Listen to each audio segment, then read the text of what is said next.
Transcribed. Ladies and gentlemen, the Railroad Hour.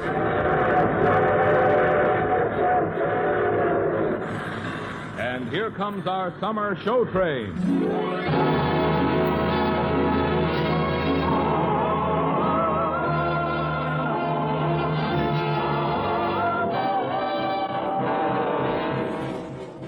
Tonight, the Association of American Railroads presents a new Lawrence and Lee operetta, Long Ago, starring Gordon MacRae and his charming guest, Dorothy Warren Show. Our choir is under the direction of Norman Luboff, and our music is prepared and conducted by Carmen Dragon. Yes, tonight another delightful musical first is brought to you by the American Railroads. The same railroads that bring you most of the food you eat, the clothes you wear, the fuel you burn, and all the other things you use in your daily life. And now here is our star, Gordon MacRae.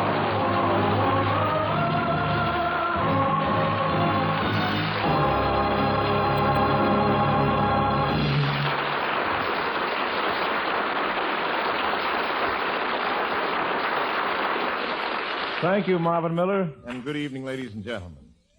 Tonight, Dorothy Warren Scholl and I are going to tell you a tale of days that were sweet, long, long ago. Long, long ago. Do you remember those wonderful golden days? And the Gibson girl was all the rage. And Mama wore a hobble skirt. And if you had one of those strange contraptions called an automobile, everybody would yell at you, Hey, get a horse! And do you remember the dances? Oh, sure.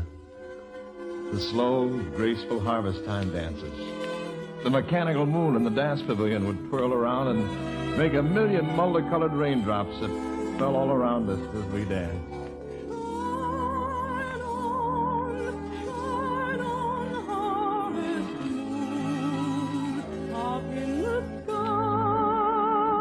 Nora Bayes used to sing that. Life was good and we were young and a whole century lay ahead of us. January, February, June, or July. Snow time, ain't no time to stay outdoors and slow. So shine on, harvest moon for me and my gal. Shine on, harvest moon up in the sky. I ain't had no lovin' since January, February, June, and July. Oh, snow time, ain't no time to stay outdoors and spoon. So shine on.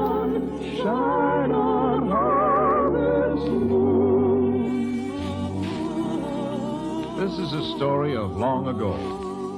And it all began with two young fellas named Ned Delaney and Jack Fleming. One June night, they went serenading a girl's dormitory with mandolin in hand. Which is the window, Jack? Right here, I think. Now, look, Ned, sing good, will you? This one's the peachiest redhead in the whole dormitory. Okay, here we go. A one, a two. By the light of the silvery moon, I want a spoon. To my honey I'll croon love's tune. Honeymoon, keep a shining in June. Stop that horrible singing and go away. You're disturbing our studying. Studying? On a Sunday night? This is your last chance to date us for the season. Ned here and I are off for a whole summer in New Hampshire. Yeah, but tonight our Stanley steamer's waiting, ready to chug you to New York. What's in New York? Coney Island. Oh, come on.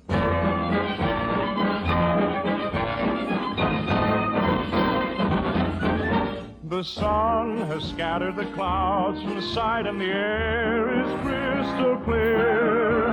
The weather is grand for the kids on the sand, or the crowd that is talking of walking the pier.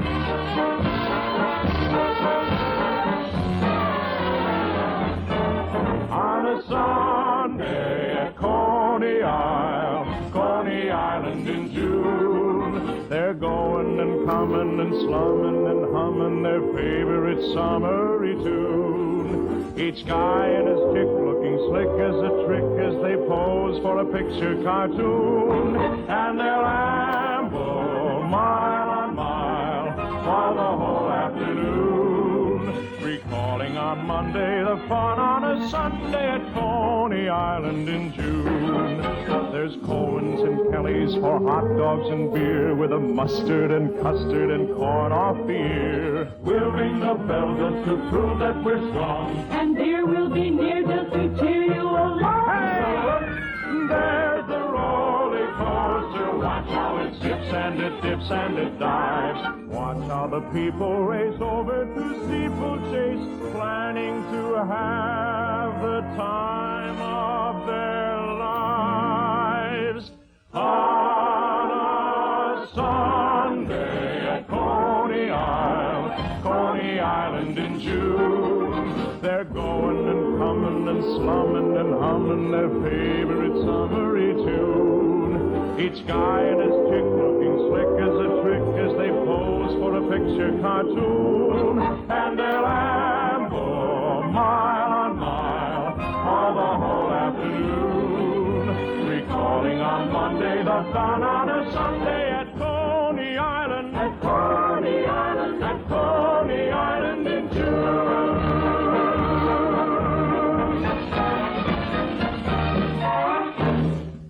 No, I'm not interested in Coney Island. I'm interested in culture.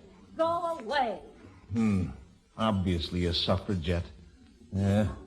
We'd better get out of here, Ned. We don't want to get trapped by a woman who wants to vote. Yeah, women.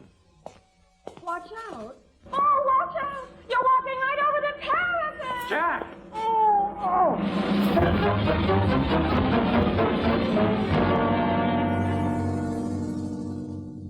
What's the verdict, Dr. Dillon? I'm afraid you've got a broken leg, my boy. Broken leg? Well, I can still go up to New Hampshire, can't I? Oh, my dear Mr. Fleming, you'll only be confined to your sofa for 5 or 6 weeks. 5 or 6 weeks? Well, that's the whole summer. I'll go crazy. Now, please, Mr. Fleming, be sensible. Oh, why don't they shoot me, Doctor? They shoot horses when they break a leg.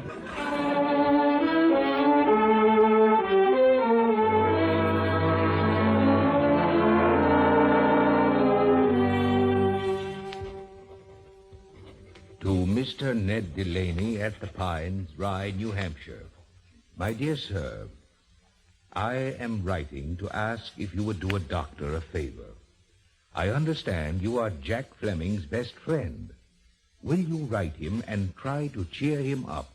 He is now the most dejected young man in America. Yours very truly, Thomas Dillon, M.D.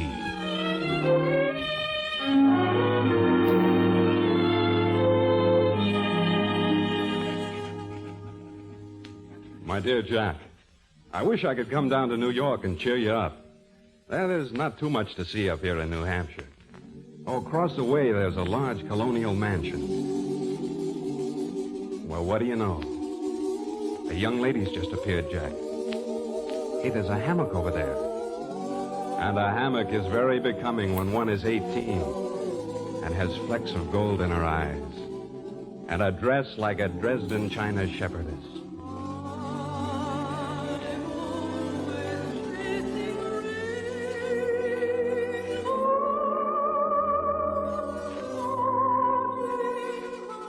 She's beginning to sing. And oh, Jack, you should hear her. She has a voice like a major league angel.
Well, you wouldn't be interested in the girl across the street.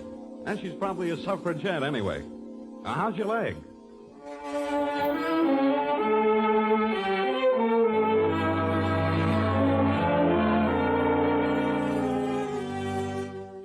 Dear Ned, your letter was a godsend. But write me more about that girl in the hammock, would you? What's your name? Who is she? My leg? Oh, it's better.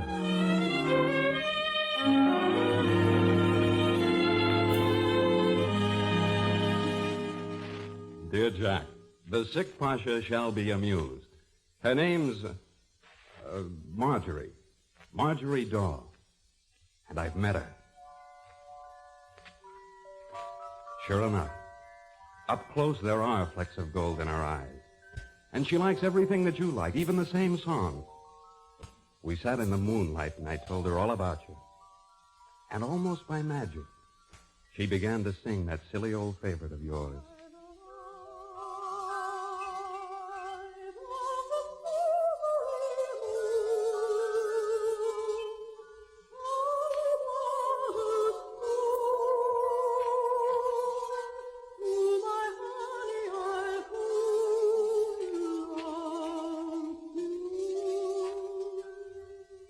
Well, that's all for now about Marjorie Daw. Does that make your leg feel better?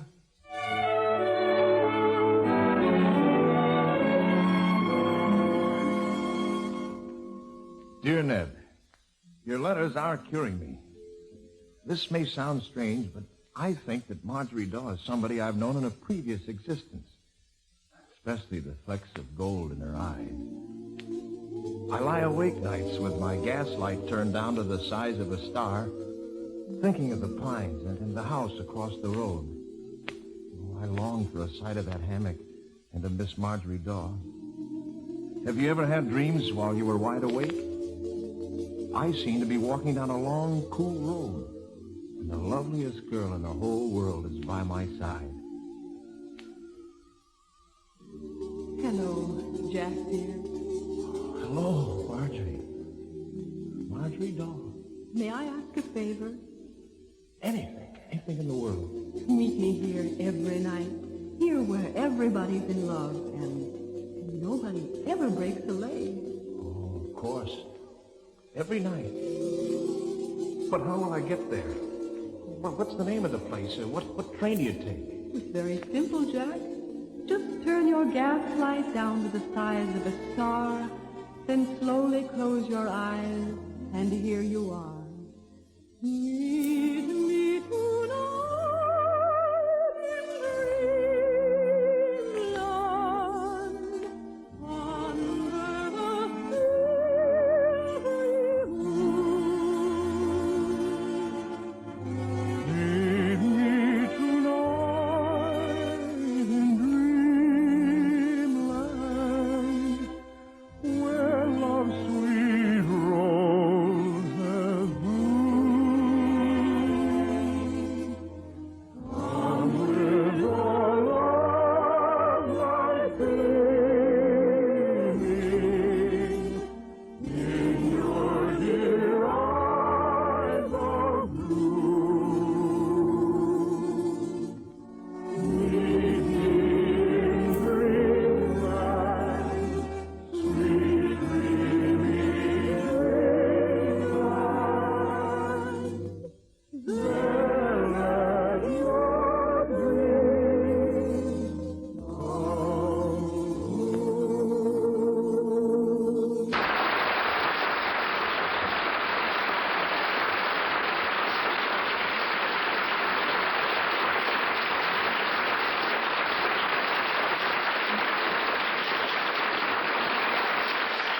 We'll return for the second act of Long Ago in just a moment. These days, the world's biggest bread basket is rolling rapidly across the countryside. Yes, thousands upon thousands of railroad boxcars are busy at the job of helping turn the vast golden grain fields of the West into bread for the tables of America, cereal for millions of breakfasts, flour enough to bake 1 billion cakes. Much of the winter wheat harvest, delayed by weeks of heavy rains, is still to be moved. And now the spring wheat crop of the Northwest, one of the biggest in years, is starting on the long journey that ends up in your town, on your table. And making that journey possible, from wheat field to towering grain elevator to huge flour mill and on to your local baker and grocer, are the railroads that connect them all together. At a cost of over $1 billion a year for the past 6 years, these railroads have put into service nearly 400,000 new, bigger and better freight cars and 13,000 new, more powerful and efficient units of locomotive power. In fact, since the outbreak of war in Korea alone, the railroads have added 80,000 new freight cars to their fleet. Recently, the Kansas-Missouri floods put thousands of boxcars out of commission and disrupted carefully laid plans of building up a backlog of cars for the harvest. But despite all that, the railroads are going ahead with the job of marshaling the boxcars needed to handle this great movement from grain field to bread box. In fact, the railroads are the only form of transportation with the capacity and the organization to provide the kind of all-season, low-cost transportation service America needs.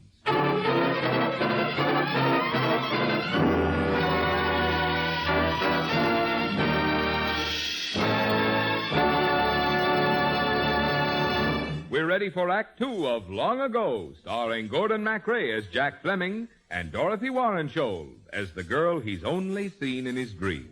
I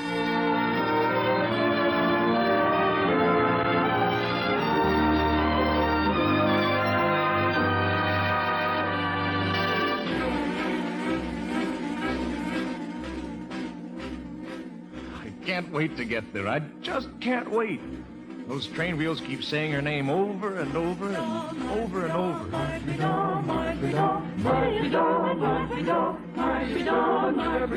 Gold in her hair, gold in her eyes, gold in her heart, like the gold in the sky.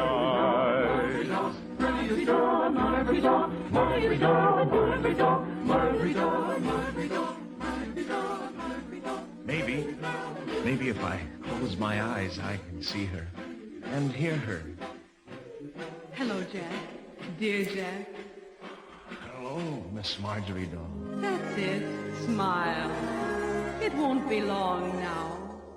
Smile the while you kiss me sad adieu.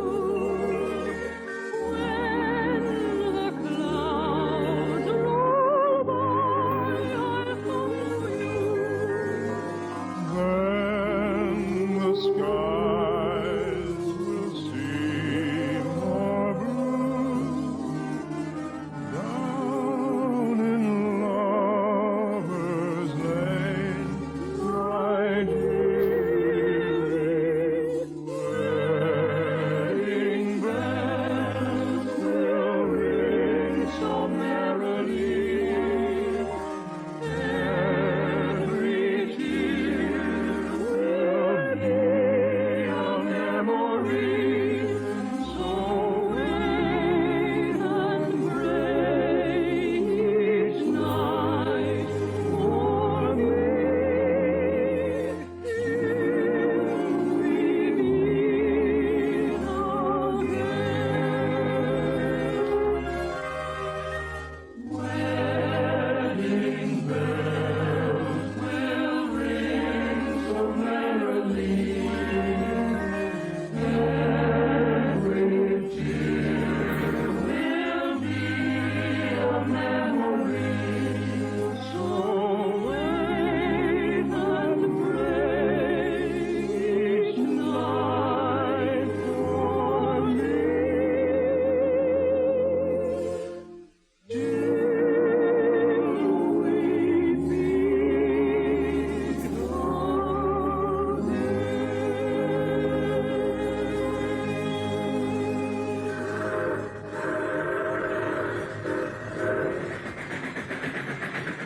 Rye, New Hampshire. The station is Rye, New Hampshire. New Hampshire, I'm here.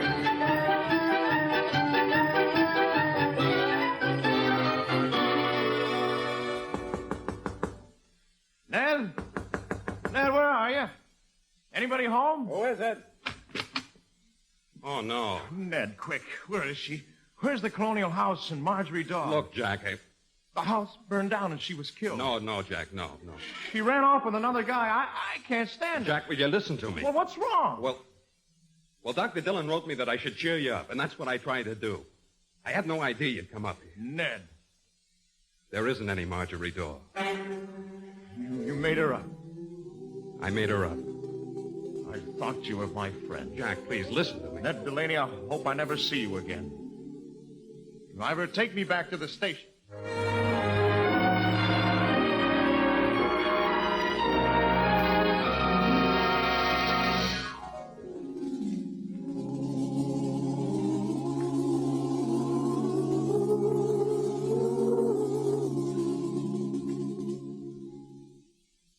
Dear Ned, how long has it been since last I wrote you? 18 years? 19? I know it was long ago. I guess you heard I married Gert, the suffragette. The one we serenaded that night at the girls' dorm. Oh, it's true that Gert doesn't have flecks of gold in her eyes, like the girl you made up, Marjorie Dawes. But I love her. And she gets such a kick out of voting. Maybe you wonder how I got your address after all this time. Well, let me tell you the miracle that happened on my front porch this very afternoon. My daughter bounded up the stairs with a young fellow in tow. And when I looked at him, my jaw must have dropped clear to my lap. Ned! For the love of heaven, it's Ned Delaney. What's that? Why, Dad, how did you know his name? Ned's never been here before. Edward Reginald Delaney. Is that right? Yeah, that's amazing. But there's a junior tacked onto your name, isn't there? Yeah, that's right. Hey, gee, your dad's remarkable. Say, are you a mind reader or something, Mr. Fleming? Oh, no. It's just the amazing miracle of coincidence. I used to know your dad, son. He was my best friend once. Well, gee, I'll have to write him and tell him I met you. Oh, no, please. Give me his address and let me write him. Well, sure, Mr. Fleming. We're taking a drive later, Dad, just after dark, okay? We're going up to Coney Island. Coney Island? How about that? Have fun, baby. And that's how I happen to be writing to you, Ned. A voice out of the past. Sort of a miracle has happened. The miracle of two children meeting. Your image is out there on the lawn swing right now, holding hands, no doubt, with my beauty. It's twilight. And way across the lawn, over the tops of the trees, the moon's just coming up. Good Lord. She's singing a song that seems to be coming out of a dream. Well, I guess the kids nowadays are latching on, as they put it, to the oldies. Was it yesterday? Or was it 10,000 years ago, Ned? There they are, your kid and mine, foolish and full of moonlight as all of us were. God love them. Oh, I guess I didn't tell you my daughter's name. Gert never knew why I wanted to give her that particular name. But you know, Ned, and I know. It's Marjorie. Marjorie Dawes Fleming. You see, she's no longer make-believe. And if your Ned looks very closely, I'm sure he'll see the flecks of gold in her eyes. By the light of the silvery moon, I wander spoon to my honey I'll croon love's tune. Honeymoon, keep her shining in June. Your silver beams will bring our things to be cuddling soon. By the silvery moon.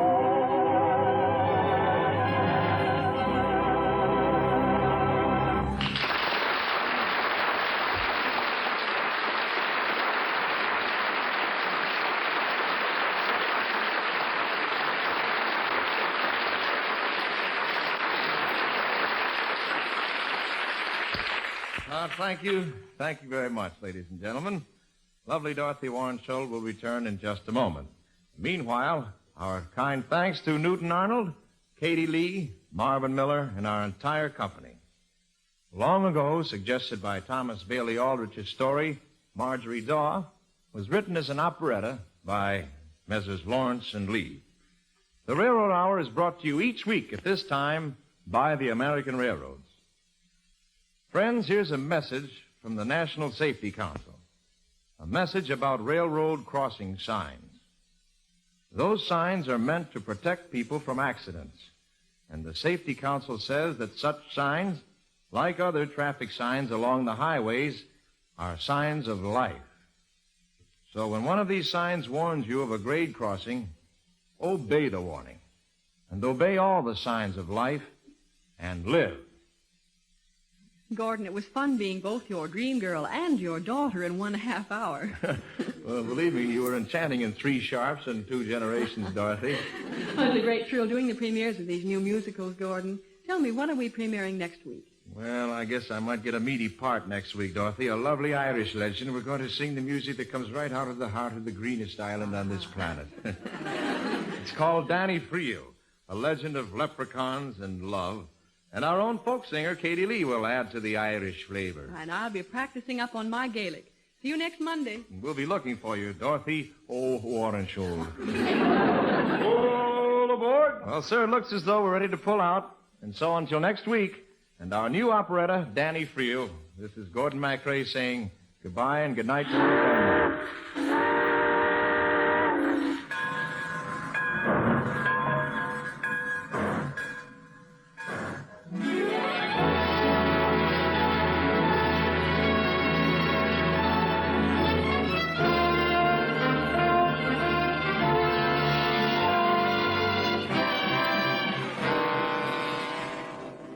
Gordon MacRae can be seen in Warner Brothers on Moonlight Bay. Our choir is under the direction of Norman Luboff, and our music is prepared and conducted by Carmen Dragon.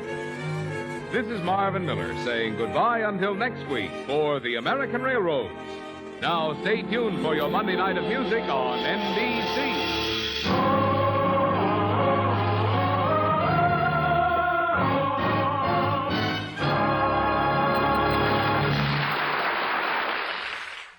Hear the voice of Firestone next on NBC.